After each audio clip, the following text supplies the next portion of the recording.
Bom dia, crianças! Hoje a nossa aula é sobre encontros vocálicos. E o que são os encontros vocálicos?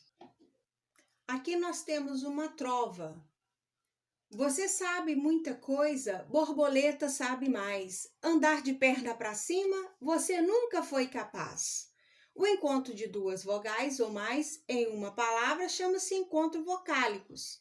Nós temos na palavra muita, duas vogais, o e o i, que se deu um encontro vocálico.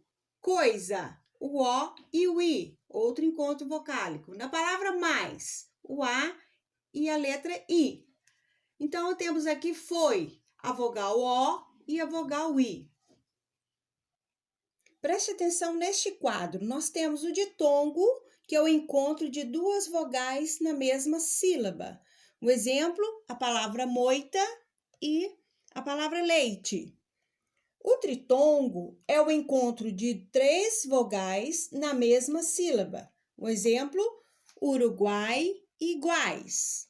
Nós temos o hiato, que é o encontro de duas vogais que ficam em sílabas diferentes. Ruído, cadeado. Divisão silábica em encontros vocálicos. É importante nós sabermos onde e como ocorre a divisão silábica, porque no momento em que você estiver escrevendo um texto, você poderá separar ou não as vogais. Nós já lemos em sala de aula o conto de Artimanha. Eu trouxe para vocês o pequeno fragmento do texto.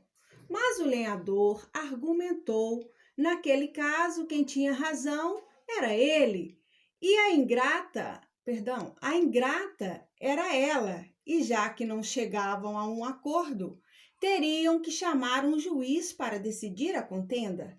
A onça concordou. O primeiro a passar ali foi um tatu, logo chamado para intervir na questão e julgar as partes contrárias. O tatu ouviu os argumentos dos dois e depois decidiu.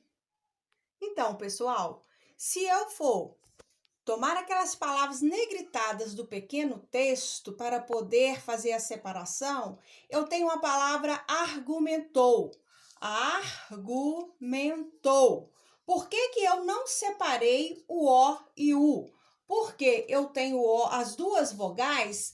O O é uma vogal que se pronuncia com mais força, chamada de vogal mesmo, todas são vogais. Essa aqui, como ela vem pronunciada fraca, a pronúncia sai fraquinha, ela é chamada de semivogal, quer dizer, é um tom mais fraco.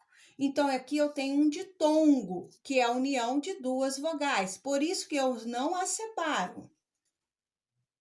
Nós temos aqui a palavra razão e a palavra juiz.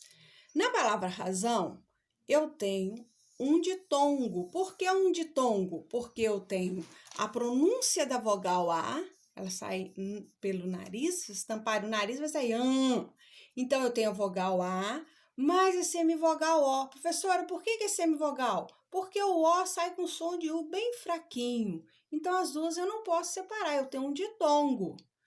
Enquanto que na palavra juiz, eu pronuncio com muita força a vogal U e também com muita força a vogal I.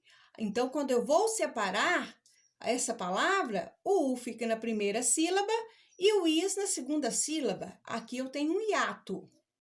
A palavra primeiro, eu não separo na sílaba MEI o E do I. Por quê? O E é pronunciado com mais força e o I pronunciado de maneira fraca. Então, aqui também eu tenho um ditongo. Na palavra questão, da mesma maneira, eu tenho um dissílabo, que é o quer mais o tão.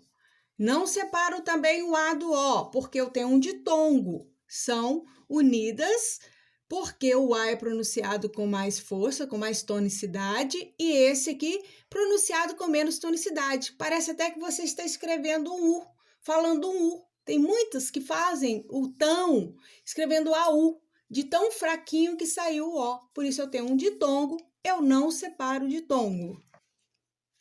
Como eu já havia dito, ditongo, as vogais não são separadas em sílabas diferentes. O hiato, as vogais são separadas. Cada letra em uma sílaba diferente. Para finalizarmos, nós temos aí a palavra ouviu. Ouviu, eu tenho dissílabo, porém aqui eu coloquei, não mostrando separação, mas eu tenho a vogal I e a vogal U. Elas ficam na mesma sílaba, ditongo. Contrárias. Contrárias. Veja que eu pronuncio com veemência, eu pronuncio com mais tonicidade a vogal I e pronuncio com mais tonicidade a vogal A. Então, aqui eu tenho um hiato. As vogais se separam. Se você estiver em um texto, escrevendo um texto, você precisou separar, então separe o I do A, porque aqui é hiato devido à maneira como eu pronuncio com a tonicidade maior ambas as vogais. Depois decidiu. Eu tenho dois ditongos. Eu tenho o O e o I que não se separam, porque o O eu vou pronunciar com mais força e o I com menos força. Então, aqui eu tenho um ditongo. As vogais não se separam. Indecidiu. O U sai bem fraquinho também. Eu tenho a vogal I e a semivogal U. Professora, por que é semivogal? Porque eu pronuncio ele bem baixinho, bem fraquinho. Enquanto o I, eu faço a marcação com minha voz de maneira forte. Iu, decidiu. O U já sai um pouco mais fraco, então eu tenho um ditongo. As duas não se separam. Bom, pessoal, essa foi a nossa aula de hoje. Vocês irão realizar as atividades da página 31, que é apenas o exercício 1 e o exercício 2, para podermos corrigirmos amanhã. Um beijo, fiquem com Deus e de quarentena.